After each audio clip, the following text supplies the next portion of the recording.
रणबीर कपूर की नई film release हो रही है बेशरम 2 अक्टूबर को और हमारे साथ यहाँ एबीपी न्यूज़ में आज मौजूद है रणबीर कपूर। रणबीर, स्वागत है आपका एबीपी न्यूज़ में। ये सब जानना चाहते हैं कि रणबीर कपूर असल ज़िंदगी में क्या वाकई इतने बेशरम हैं? नहीं जी, मैं असल ज़िंदगी में बहुत शर्माता हूँ। आई थिंक कैमरा के आगे एक पर्पस मिल जाता है, मकसद मिल जाता है बेशरम बनने का। एंड हैविंग सेड दैट, हम बेशरम एक पॉजिटिव एट्रीब्यूट में दिखाना चाह रहे हैं। ऐसे नहीं कि मैं अपने कपड़े उतार के आपको एम्बेरस करूँ या एक हद से गुजर जाऊँ। आई थिंक बेशरम एक एटीट्यूड होता है, दिल से बेशरम बनो। अगर आप कोई काम करने जा रहे हो तो पूरी बेशर्मी से करो। और आई थिंक ये फिल्म का एक सिंपल फिलॉसफी है कि कोई भी गलत काम करने का सही तरीका नहीं होता।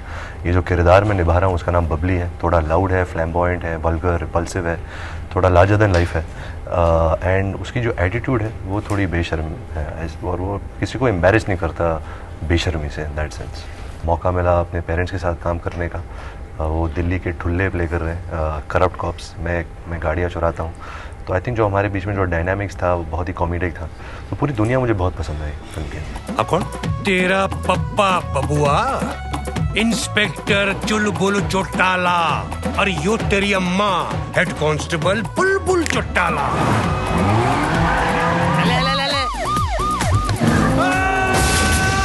बबली छोड़ो ना तने। अरे खुद को तो छुड़ा ले पहले मोटे। सिर्फ चुलबुल नाम रख लेने से कोई दबंग नहीं बन जाता। उनके साथ काम करने का एक्सपीरियंस कैसा था? क्योंकि पेरेंट्स होना, माँ बाप होना और उनके साथ फिर एक फिल्म के सेट पर काम करना एक किरदार की तरह, वो हर बच्चे का नाइटमेयर होता है to work with their parents. But thankfully ये अनुभव मेरे लिए बहुत ही अद्भुत रहा है। मेरे पेरेंट्स, अभी फादर तो 40 साल से काम कर रहे हैं, एक्टिंग कर रहे हैं। मम्मी 30 साल बाद एक्टिंग कर रही है। बट आई थिंक जब वो सेट पे होते थे मुझे कभी ऐसा एहसास नहीं दिलाया कि वो मेरे माता पिता हैं, वो फिल्म इंडस्ट्री में इतने सालों से काम कर रहे हैं। आई थिंक बहुत ही बेहतरीन एक्टर्स हैं। आई थिंक जिस तरह से वो अपने किरदार में घुस गए थे। मेरे फादर चुलबुल चौटाला है, मेरी मम्मी का किरदार बुलबुल चौटाला है। वो एक करप्ट कॉप है, फादर इंस्पेक्टर है। वो पापा को उंगली करते रहती है कि घूस लो, रिटायरमेंट का हम सेट हो जाएंगे। तो आई थिंक जिस तरीके से वो उन्होंने कैरेक्टर्स प्ले किए हैं, जिस तरीके से वो डायलॉग्स बोल रहे हैं, बहुत ही मज़ा आया उनके साथ काम करने का।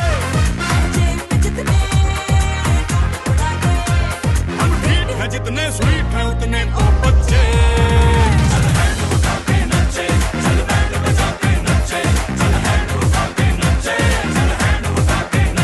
आपकी मदर ने कहीं किसी इंटरव्यू में कहा था कि आपका बहुत फॉर्मल रिलेशनशिप है आपके फादर के साथ। आपको कुछ कहना होता था अपनी मम्मी से कहते हैं और फिर वो फादर से कहती हैं, उस तरह का रिलेशनशिप। आई थिंक 80% इंडिया ऐसा ही होता है। हाँ, तो अपने बेटे माँ के जरिए फादर से मैसेज थ्रू करा है। आई थिंक रियल लाइफ में मैंने कभी पापा की आंखों का रंग भी नहीं देखा है, इस फिल्म के जरिए देखने को मिला।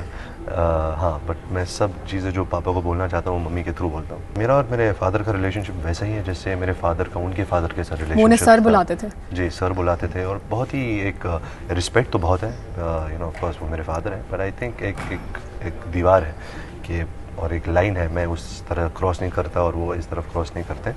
एंड आई थिंक लेकिन जब से मैंने काम करना शुरू किया एज एन एक्टर, हम थोड़े बहुत और नज़दीक आ चुके हैं।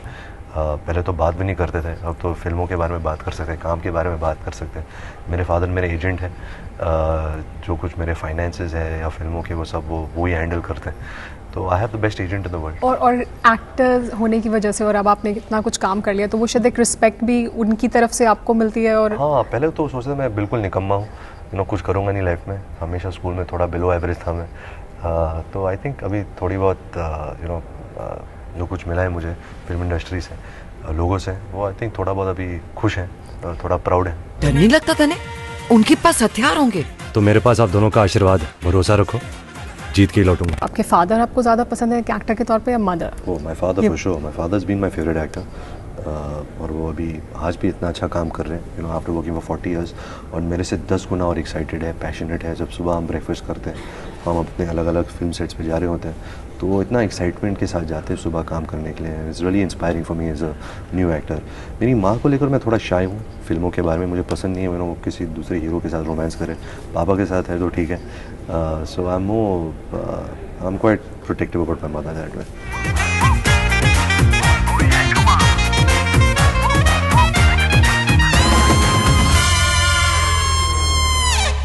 आप खुद क्या चाहते हैं? अब किसी इंटरव्यू में आपने कहा था कि आप नंबर 1 अब बनना चाहते हैं, तो अब आप नंबर 1 बनना चाहते हैं? You have reached that stage? मैं बिल्कुल नहीं पहुंचा हूँ। बहुत टाइम लगेगा, बहुत सारी फिल्में लगेंगे। अभी मेरे करीबन 6 साल हुए फिल्म इंडस्ट्री में, 10 रिलीज़ेज़ हुए हैं और बहुत कुछ करना है। हमारे चहीते सुपरस्टार्स हमारे हिंदुस्तान के जो हैं वो मिस्टर अमिताभ बच्चन, आमिर खान, सलमान खान, शाहरुख खान, वो हैं सुपरस्टार्स। अभी तो शुरुआत है, लेकिन इतना जज्बा है कि बनूंगा एक दिन। टाइम लगेगा लेकिन ज़रूर बनूंगा। आपने सुपरस्टार्स की काफ़ी मजाक भी इस फिल्म में उड़ाई है। तेनू वेख्या तो ये जाना सनम।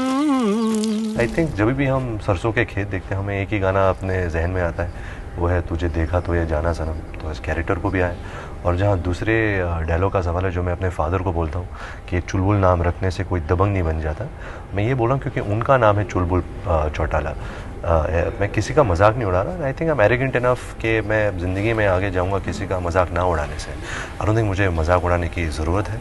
मैं उनको बहुत रिस्पेक्ट करता हूँ, बहुत इंस्पायर्ड हूँ उनसे, बहुत मोटिवेटेड हूँ। मैं बढ़ा हुआ हूँ उनकी फिल्में देख के, तो मैं ऐसे कभी किसी का मजाक नहीं उड़ाऊँगा। आपने कहीं पे ये भी कहा था कि आपकी जब कोई फिल्म रिलीज़ होती है तो उसके बाद अपने आप को ट्रीट करते हैं, आप कोई गाड़ी खरीदते हैं या कुछ खरीदते हैं, तो इस बार भी आप कोई गाड़ी खरीदने वाले हैं? कौन सी गाड़ी खरीदने वाले? अगर जब फिल्म चल जाती है, जब हिट हो जाती है तब कुछ लेता हूँ। आई थिंक मेहनत जो की उसके लिए नहीं रहोगे? उसके लिए नहीं, बट अभी फ़िलहाल अभी रुकूंगा 2 अक्टूबर के लिए, फिर देखूँगा, आपको फ़ोन करूँगा, बोलूँगा मैं गाड़ी खरीद रहा हूँ या मैं गाड़ी बेच रहा हूँ। आप कहीं छुट्टियां मनाने जाने वाले हैं? जी, मैं हमेशा एक क्योंकि प्रमोशंस के बाद खबरें मैं बहुत आ रही है कि छुट्टियाँ आप अमेरिका जा रहे हैं शायद। जी, मैं एक्चुअली पर्सनल काम के लिए जा रहा हूँ। आजकल बहुत खबरें आती हैं मेरे पर्सनल लाइफ के बारे में, और मैं यही एक क्या बोलते हैं रूल सेट करना चाहता हूँ कि आपको जो कुछ कहना है मेरे पर्सनल लाइफ के बारे में आपको पूरा अधिकार है। आज मैं आपके सामने बैठा हूँ क्योंकि आपने मुझे यहाँ बैठाया है, इतना सजाया है, तो आप कुछ भी कह सकते हो, मैं पब्लिक प्रॉपर्टी हूँ, लेकिन मैं जितना चाहूँ अपने पर्सनल लाइफ को प्रोटेक्ट करूँगा। आप मुझे जितने क्वेश्चंस पूछोगे मैं यही कहूँगा कि मैं अपने पर्सनल लाइफ के बारे में बात नहीं करना चाहता।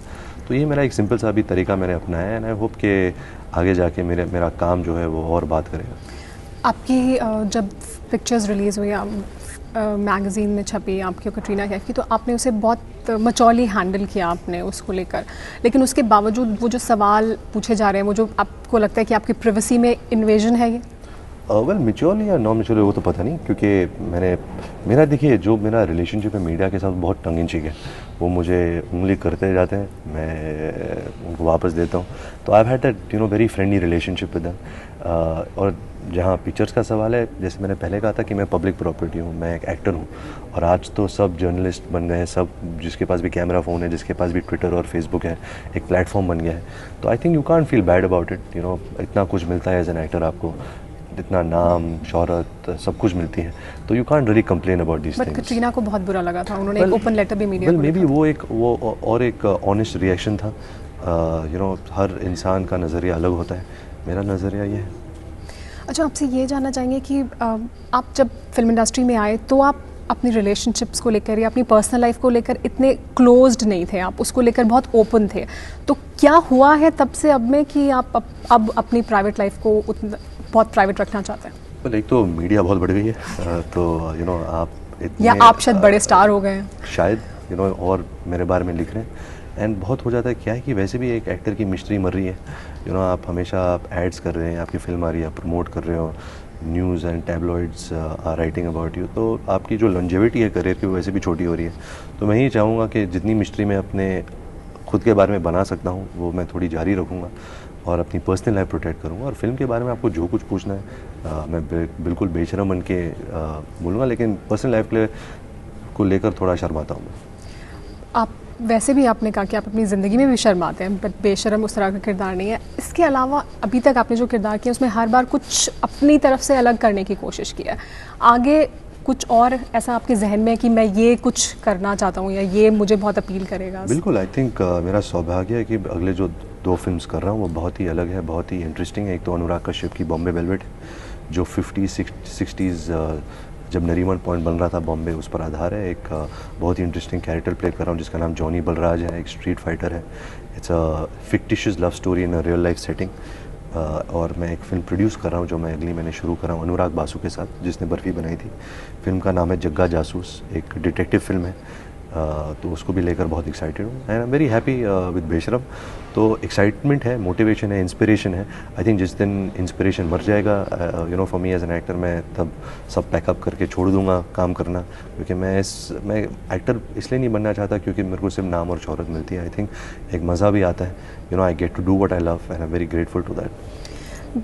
आपने कहा कि आप जिस दिन आपको लगेगा कि इंस्पिरेशन मर गया, आप करियर छोड़ देंगे, कुछ क्या करियर अपनाएंगे अगर छोड़ देंगे तो? क्या होते रणबीर कपूर अगर एक्टर नहीं होते तो? अगर एक्टर नहीं होता तो स्ट्रगलिंग एक्टर होता, बट आई थिंक अगर मैं छोड़ दूँ तो आई थिंक मैंने अभी काफ़ी पैसे बना दिए, तो मैं शायद रिटायर हो जाऊँगा, कहीं एक घर लेके यू नो फैमिली शुरू करूँगा। अब पता नहीं, शायद कुछ फार्मिंग शुरू कर दूँगा या you know have a vineyard और समथिंग, हू नोस। अभी आप जहाँ छुट्टियाँ मनाने जाने वाले हैं, वो आप अकेले छुट्टियाँ मनाने जाने वाले हैं? जैसे मैंने कहा था, ये बहुत ही पर्सनल सवाल है और ये किसी का बिजनेस नहीं है, ये मेरी लाइफ है। अगर आपको कुछ प्रूफ मिलता है तो आप छाप दो। अच्छा, आप अमेरिका जा रहे हैं, तो आपकी फिल्म अगले साल रिलीज़ होने वाली है दिसंबर में, तो इतना लंबा समय आपके पास होगा, तो छुट्टियाँ मनाने अब आप कई देशों में जाते हैं? नहीं, मैं सिर्फ छुट्टियाँ नहीं मनाता, मैं बहुत काम करता हूँ। जैसे एक साल में मैं कुछ 3 फिल्में कंप्लीट करने वाला हूँ, जगह जासूस, बॉम्बे वेलवेट और इम्तियाज़ अली की नेक्स्ट फिल्म। सो छुट्टियाँ जो होती है मुझे साल में कुछ कुल मिला के 20 दिन जाता हूँ छुट्टी के लिए, 10 दिन एक टाइम और 10 दिन दिसंबर में न्यू ईयर्स के लिए। तो बहुत काम कर रहा हूँ। क्या ये मीडिया से दूर जाने के लिए भी है कि यहाँ नई छुट्टी कहीं बाहर जाके मनाते हैं, क्योंकि प्राइवेसी है, वो प्राइवेसी यहाँ नहीं मिल पाती उतनी? शायद ऐसी कोई बात नहीं है। आई थिंक मैं मीडिया से इतना शर्माता नहीं हूँ। यही नहीं कि मैं हर महीने कोई इंटरव्यू कर लूँ और अपने बारे में बोलता जाऊँ, लेकिन बहुत प्राइवेसी है इंडिया में भी। आपके घर में आप कुछ भी कर सकते हो, यू नो रेस्टोरेंट में जा सकते हो, दोस्तों से मिलने जा सकते हो, बट आई थिंक हेल्दी होता है जब आप बाहर जाओ, एक नया देश देखो, you know different cultures, different people, अच्छा खाना खाओ, यू नो रिजुविनेट और वापस आके यू नो पूरे जोश से काम करो। आपकी मादा ने एक इंटरव्यू में कभी कहा था कि पैसे बहुत कूल हैं वो, और वो उनको, क्योंकि बार बार इस तरह की खबरें हमेशा आती रहती हैं कि वो आपकी गर्लफ्रेंड्स के बारे में, आपके पर्सनल लाइफ के बारे में, उसमें वो अप्रूव करती हैं उनको। उन्होंने कहा था कि मैं कोई अप्रूव नहीं करती किसी को, बट जब करियर शुरू हो रहा था तो मुझे ज़रूर होता था कि रात में सो नहीं पाता रणबीर, और फ्रेश नहीं लगता था दिन में। तो वो आपको लगता है इंटरफेरेंस था या वो वाकई इफेक्ट कर रहा था आपकी इनिशियल करियर को? का शुरुआत में जो रिलेशनशिप होता है थोड़ा प्रोटेक्टिव होते हैं मदर, एंड आई थिंक एक टाइम होता है whether mother has to let the son go. But I think इतना कुछ कहा गया है मेरे पेरेंट्स के बारे में, मेरे पर्सनल लाइफ के बारे में, वो कभी इंटरफेयर करते नहीं है मेरे करियर में, मेरे पर्सनल लाइफ में। मैं उनके साथ तो रहता हूँ, लेकिन कभी उन्होंने मुझे ऐसा कुछ पूछा नहीं है। मैं जो कुछ करता हूँ लाइफ में उनको तो डेफिनेटली बताता हूँ, सब कुछ साफ साफ है। बट आई जस्ट होप कि you know the media doesn't take advantage of you know using my parents name, because that's not fair. You know वो इतने सालों से काम करे, अभी उनकी थोड़ी एज हो गई है, that you kind of keep them away from this media circus of tabloid culture. You know मेरे बारे में आपको जो कुछ बोलना है, यू नो अच्छा बुरा आप लिख सकते हो, but just try and keep my parents away. इस फिल्म से आपको उम्मीदें कमाई के तौर पे, क्योंकि अब वो जो 100 करोड़ क्लब, अब 200 करोड़ क्लब, वो उस तरह के क्लब में शामिल होने की भी कोशिश है क्या इस फिल्म के ज़रिए, क्योंकि 3600 स्क्रीन्स पर रिलीज़ होगी ये फिल्म? बिल्कुल। हमारा तरीका तो ये है कि हम इस फिल्म को जितनी वाइडर रिलीज़ दे सकें, क्योंकि एक फैमिली ऑडियंस फिल्म है, मसाला फिल्म है, यू नो एंटरटेनिंग फिल्म है। तो हम यही चाहते कि यू नो ज़्यादा ऑडियंस आए, ज़्यादा लोग आए, इस फिल्म का लुत्फ़ उठाए। But having said that, I think आप जितनी भी स्क्रीन्स पे रिलीज़ करो, एंड पे तो आपकी फ़िल्म पे ही चलती है। अगर आपकी फ़िल्म पे है बात, फिल्म में बात है, कहानी में बात है, अगर ये ऑडियंस को एंगेज कर रही है तभी फिल्म चलेगी। एक्सप्रेस रिलीज़ हुई, वो 3500 स्क्रीन में रिलीज़ हुई, उसने जो रिकॉर्ड बनाया, तो उम्मीद कर रहे हैं कि उस रिकॉर्ड को तोड़ेंगे। आई थिंक चेन्नई एक्सप्रेस ने रिकॉर्ड नहीं बनाया, क्योंकि वो 3500 स्क्रीन में रिलीज़ हुई। आई थिंक वो फिल्म को, लोग ने फिल्म को पसंद किया था, यू नो सबका काम पसंद किया था, इसलिए फिल्म चली थी। तो जब फिल्म रिलीज़ होगी, हमने उसको एक मकान दिया है, अभी फिल्म अच्छी है तो चलेगी उसके दम पर। अच्छा, बेशरम के बारे में आप हमारे दर्शकों को क्या कहना चाहेंगे इस फिल्म के बारे में, कि क्या है इस फिल्म में खास और वो क्यों आए देखने? ऐसा कुछ खास नहीं है, एक एंटरटेनिंग फैमिली ऑडियंस है। बहुत सारे आपको डायलॉग मिल जाएंगे। बहुत ऐसा कुछ प्रवचन देना नहीं चाह रहे हम फिल्म के जरिए। एक एंटरटेनिंग फैमिली ऑडियंस वाली फिल्म बनाई है हमने, यू नो जिसमें एक्शन है, रोमांस है, कॉमेडी है, मेलो ड्रामा है, गाने हैं, डांसेस है, डायलॉगबाजी है, सब कुछ है। तो आई थिंक यही चाहूँगा कि ऑडियंस फिल्म को मौका दे 2 अक्टूबर को। और आपका फेवरेट डायलॉग फिल्म का ये है कि वो, बल्कि एक नहीं आपके कई होने चाहिए है, लेकिन इसमें एक जो मेरा एब्सोल्यूट फेवरेट है वो है कि मेरे सीने में दिल नहीं दोस्त, जिगर है जिगर। और वो कभी टूटता नहीं। मेरे सीने में दिल नहीं दोस्त, जिगर है जिगर, और वो कभी टूटता नहीं। ना आएगा बबली, बबली, बबली, बबली। मेरा भी एक फेवरेट है। हाँ, खून में क्या दौड़ता है? लगता है तुम्हारी रगों में खून नहीं, रबड़ी दौड़ती है, रबड़ी। लगता है तेरी रगों में खून नहीं, रबड़ी दौड़ती है, रबड़ी। तेरा नाम होना चाहिए था बेशरम। सबको दिखा दे बन बेशरम, दिल खोल सीना ताने बन बेशरम। बहुत ही वल्गर है, sorry. I know, this is, ये इस तरह के डायलॉग्स बोलने कितने मुश्किल थे, बिकॉज ये वाकई बिल्कुल सड़क छाप है। बहुत मुश्किल है, और आई थिंक जिस किस्म की फिल्में की है इसके पहले, थोड़े रियलिस्टिक फिल्म्स थे, रियलिस्टिक डायलॉग्स थे, तो इस फिल्म में थोड़े बहुत ओवर द टॉप हीरोगिरी वाले डायलॉग्स बोलने थे, और इस बहुत कॉन्फिडेंस चाहिए होता है, बहुत हिम्मत चाहिए होती है। एंड आई थिंक जो मेरे डायरेक्टर साहब हैं अभिनव, उन्होंने मुझे हिम्मत दिलाई, कॉन्फिडेंस दिलाया। बट अभी पता नहीं अगर ऑडियंस मुझे एक्सेप्ट करेगी ऐसे रोल में, जैसे मैंने कहा था, उन्होंने मुझे एक्सेप्ट किया as this urban boy, coming of age. ज़्यादातर मेरे स्टोरीज कमिंग ऑफ एज थे, बट ये फिल्म में शुरुआत ही है कम ऑफ एज। हाँ, इसमें लार्जर देन लाइफ हीरो है, तो वो आपको लगता है कि वो पहली बार आप कर रहे हैं, तो शायद लोगों को एक्सपेक्टेशंस कुछ नहीं मतलब एक्सपेक्टेशन तो कुछ नहीं होगी, क्योंकि मैंने ऐसा कभी किया नहीं है। तो आई थिंक इस फिल्म से जब वो देखेंगे, अगर पसंद आएगा तो शायद मुझे और कॉन्फिडेंस होगा, मैं और ऐसी फिल्में करूँगा। बट जैसे मैंने कहा था, I like to have a healthy mix, try and do all different kinds of genres. इस फिल्म में आपकी जो हीरोइन है, उनके साथ काम करना कैसा था? वो उनके लिए ये वाला जॉनर और जिस तरह के आप डायलॉग्स, आपका जो कैरेक्टर था, उसके साथ उनका किस तरह की केमिस्ट्री थी? वेल, पल्लवी की ये पहली film as a lead heroine है।